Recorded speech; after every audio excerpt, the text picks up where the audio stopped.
پھر دن ہوا،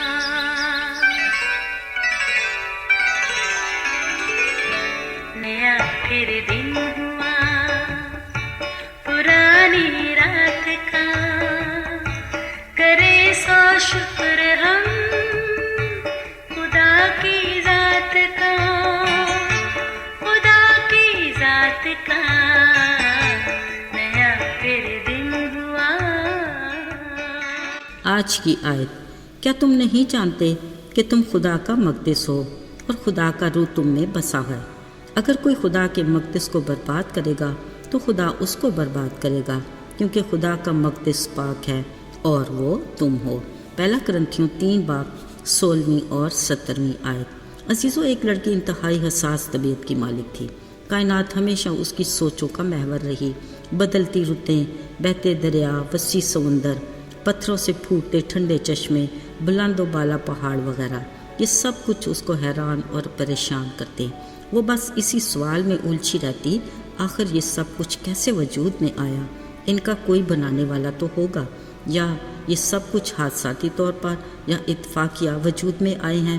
آخر اس نے اپنی سوچ کے دوسرے حصے پر ٹھیک کا نشان لگا لیا اور بظاہر مطمئن ہوگی۔ ایک دن ٹرین پر سفر کرتے اس نے ڈوبتے سورج کے خوبصورت منظر کو دیکھا تو بے اختیار اس کے منہ سے نکلا، ارے واہ، اتنی خوبصورت پینٹنگ، ایسا دلکش منظر، آخر اس شاہکار کا کوئی تو پینٹر ہوگا۔ بلا شبہ عزیزو، وہ ماہر پینٹر عظیم خدا ہے، الہی ذات جو بے مثال اور لازوال ہے۔ کائنات کو بنانے اور نظام قدرت کو اپنے کلام کی قدرت سے سنبھالنے والا وہی واحد خدا ہے۔ عزیزو، وہی ابتدا اور انتہا ہے۔ کلام مقدس میں لکھا ہے، کائنات کی تخلیق سے پہلے زمین ویران اور سنسان تھی، گہراؤں کے اوپر اندھیرا تھا اور خدا کی روح پانی کی سطح پر جنبش کرتی تھی۔ خدا نے کہا روشنی ہو جا اور روشنی ہو گئی، یعنی خدا کے کلام کی قدرت سے روشنی وجود میں آئی۔ مطلب خدا کلمہ یعنی کلام اور روح القدس ابتدا سے ہی تھے۔ کلام مقدس اس بات کی تصدیق بھی کرتی ہے، ابتدا میں کلام تھا اور کلام خدا کے ساتھ تھا اور کلام خدا تھا۔ سب چیزیں اسی کے وسیلہ سے پیدا ہوئیں، اور پھر یہ بھی کہ یہی کلام مجسم ہوا اور ہمارے درمیان رہا، اور ہم نے اس کا ایسا جلال دیکھا جیسا باپ کے اکلوتے کا۔ یاد رہے جب کماری مریم کو یسوع کی ولادت کی خبر دی گئی تو فرشتہ نے اس سے کہا، روح القدس تجھ پر نازل ہوگا۔ عزیزو، روح القدس خدا کا تیسرا روپ ہے جو تثلیث کو مکمل کرتا ہے، یعنی خدا خود روح ہے۔ یقیناً یاد ہوگا جب ساؤل کو اسرائیل کا پہلا بادشاہ چنا گیا، جس کو ساموئیل نبی نے خدا کے حکم سے مسح کیا تھا۔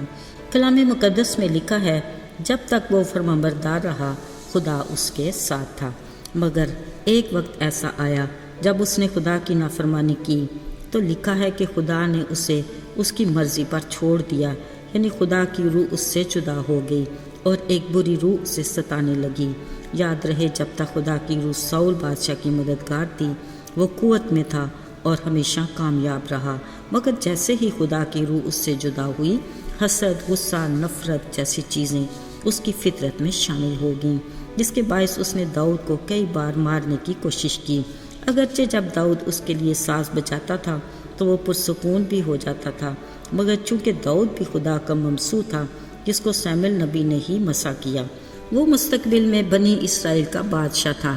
غور طلب بات یہ ہے کہ خدا کے مددگار پاک روح کا ہماری زندگی میں بھی ہونا کتنا ضروری ہے، جو ہمیں تقویت دیتا اور ہماری زندگی کو منظم کرنے میں بہترین کردار ادا کرتا ہے۔ عزیزو، خدا اپنا وہی مددگار ہمیں بھی عطا کرتا ہے جب ہم نئے سرے سے پیدا ہو کر خدا کے گھرانے میں شامل ہوتے ہیں۔ وہ ہمیں اپنے بیٹے یسوع سے پاک صاف کر کے ہمارے بدن کو اپنی روح کا مسکن بنا دیتا ہے۔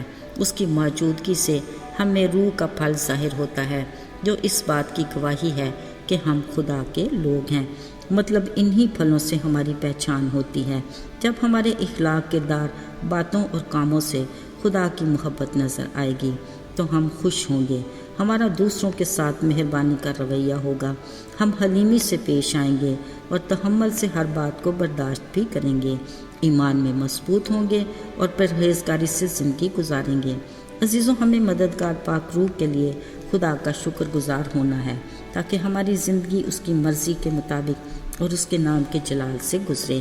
ہمیں ایمان میں مضبوط اور خدا کی رفاقت میں قائم بھی رہنا ہے تاکہ ہماری شخصیت مثبت طور پر خوشگوار ہو اور خداوند یسوع میں ہماری زندگی بھرپور طریقے سے گزرے۔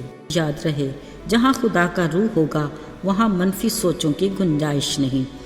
خدا نے بھی اسے ہی مبارک کہا ہے جس کا مددگار یعقوب کا خدا ہے۔ آئیے دعا کریں۔